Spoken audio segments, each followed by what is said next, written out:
মারা যতদিন পর্যন্ত বেঁচে আছে মাদেরকে ছাড়বেন না। একদিন চলে যাবে পৃথিবী থেকে এই মারা, তখন বুঝবেন মা মানে মা চলে যাওয়া যে কি জিনিস। এটা আমার মা আমাকে বলে মাঝে মধ্যে যে আমার মা আরো কয়দিন বেঁচে থাকতো, মাকে একটু সরি বলতে পারতাম অন্তত। অনেক সময় মার কত কথা কত খারাপ ব্যবহার করছি, মাকে কোনোদিন তুচ্ছ করবেন না। মা আপনার বউর সাথে খারাপ ব্যবহার করছে, এটা সত্য, তারপরেও মাকে ধরে রাখবেন, মার সাথে খারাপ ব্যবহার করবেন না। মা এমন একটা জিনিস,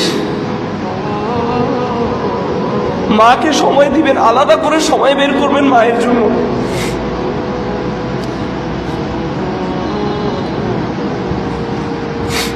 কোনোদিন মায়ের চোখে চোখে তাকাবেন না, কোনোদিন মার দিকে চোখ গরম করবেন না।